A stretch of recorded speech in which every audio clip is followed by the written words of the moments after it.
Hello everyone and welcome back to another episode of Gabbin with Gavin. I'm your host Gavin Broniker. Today we're going to talk a little bit more to Claire Canese on the Bellarmine women's basketball team. She's going to tell us about their upcoming season and what we can expect. So Claire, it's nice to have you on.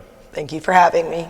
So you guys are opening up here soon. Can you talk a little bit about what the schedule is looking like to start the season? Okay, so our first exhibition game is versus Spalding here at home, and that's October 29th, so really soon.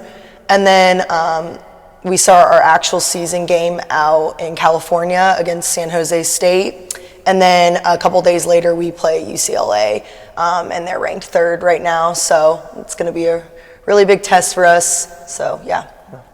So you guys, this is your first time going out to California. I imagine I know you've been to Florida before, but now going out to California, that's a little bit different. How excited are you guys for that?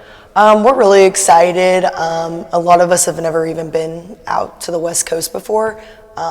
So I know a lot of the team's families are coming too, so we're excited for that. So do you know, like you talked about how you have a game in San Jose and then UCLA, so then is there like in that break, do you guys do anything fun, do you know? I'm not sure. I've heard rumors from some of my teammates that we're doing something exciting. I have no idea what it is though, so hopefully we do, yeah. Yeah, and then you mentioned that UCLA is a top-ranked team. Right. Can you talk a little bit about some of the top-ranked teams that you guys are going to be playing this year? I know in the past you guys have had quite a few. So yeah, so we play UCLA, they're third, and then we play Louisville. They're in the top 20, I'm pretty sure, this year as well. As far as like bigger teams, Power 5 conference teams, that's about who all we're playing this year based on that, but yeah. Yeah, and then obviously you guys have played Louisville quite a bit in your past. Can you talk a little bit about what those games are like? Yes. So the first time we played them my freshman year, they weren't even on our schedule, like during the COVID times. It was very different for us because it was one of our first games, one of our first D1 games for sure, and we kind of got a feel for what D1 teams are really like. And each year, though, it progressively, I think, got like better. We competed harder against them, and like last year, we only lost by 5 in the second half or something like that to them. So we just made strides against them every single year.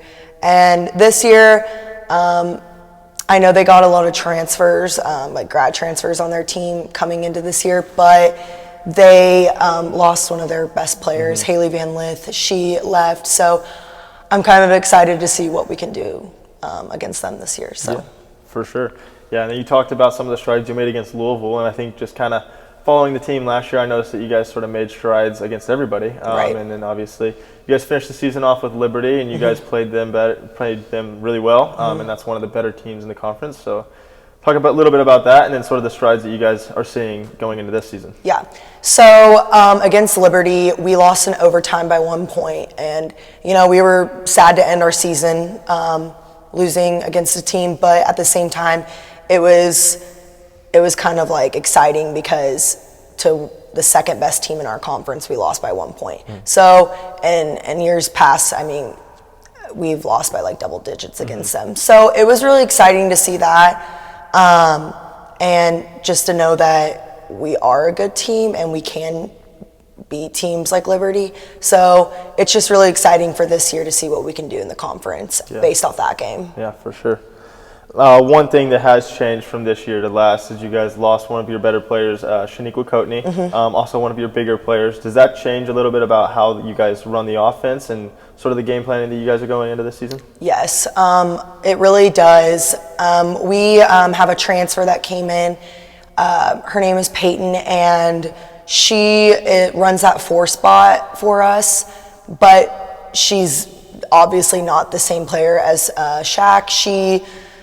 She's really long and plays a lot different than Shaq, so it's kind of been an adjustment for us. Other girls that have been on the team before, kind of, learning to play how not to play without Shaniqua. So it's just been different for us.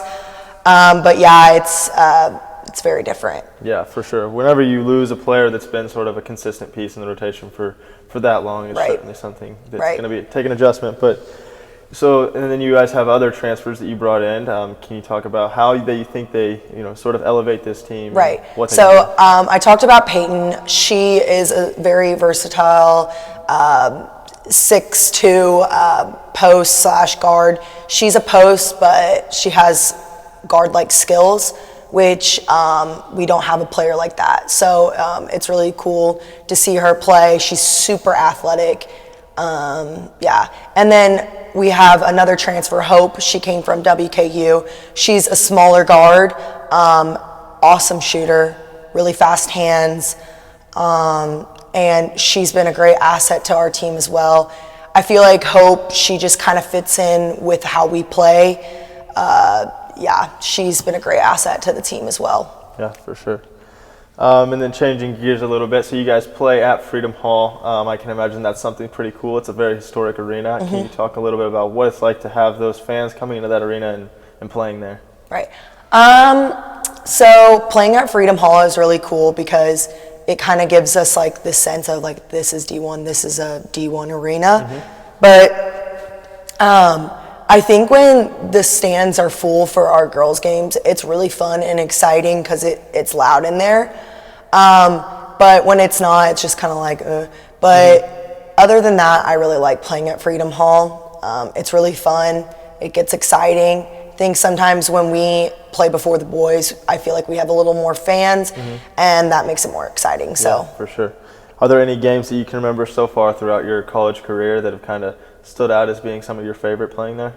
Yes, definitely the Liberty game last year. I feel like we had a really good number of fans that came to that game. It was an exciting game, really high energy. That one really stands out to me. And then also the Louisville game last year.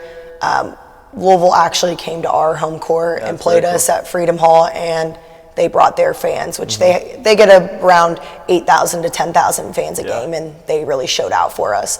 And it was also for a good cause, to give toys to the Eastern Kentucky victims of the flooding. So it was a really high energy game as well, so it was really cool. Yeah, and then you mentioned the cause of the Louisville game. You guys also did a game that you wore pink. That was very cool. Right. That's obviously a very cool fundraiser to raise awareness for breast cancer. What's it like playing in a game like that? The emotions are high for some people. Like my teammate, Haley Stocklosa, some of the other people, myself, we wear like our family members and on our back. It doesn't matter if they have breast cancer.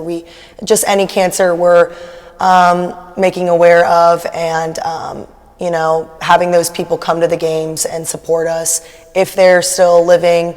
It just means a lot, and it's more than basketball at that point. So yeah, for sure, that's something very cool to be playing for something like bigger than yourself. Right. And then shifting gears one last time. So you guys last year had Gracie Merkel, who kind of broke a lot of records here, kind of just made a name for herself in the ASUN division. Won Freshman Player of the Year. What's it like playing with a player like that? It's very exciting because she's just a freshman and she did all of that last year.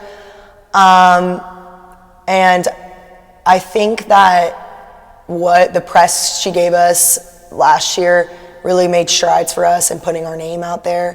Not a lot of people know this university and the sports teams associated with it. So I think that's exciting. I also am excited to see her play this year and see what she can do. She has a target on her back now with a lot of the teams in the ASUN. So it's exciting to see what she can do and if she'll rise to the occasion and even perform even better than last year. So that will be exciting to see. Yeah, for sure. I imagine it's pretty nice having somebody like with her physical prowess down there. Like whenever you shoot, if you miss it more than often, it seems like she gets a rebound for it. So keeps possessions alive. I'm sure that's a big help for you all. Right, and I have all the confidence in the world in her. If I throw it there, if it's a bad pass, a good pass, she has some of the best hands I've ever seen out of a big before. So I know she's going to get it. So, yeah. Awesome. Well, that's pretty much all I've got for you. Thank you so much for coming on. Thank you. Yeah. If you guys want to catch Claire and the rest of the Bellarmine women's basketball team, make sure you come on out to Freedom Hall or travel with the team. Their schedule is online, so you can check that out. Make sure that you go out and support your Knights. Thank you so much for tuning in, and we'll see you next week.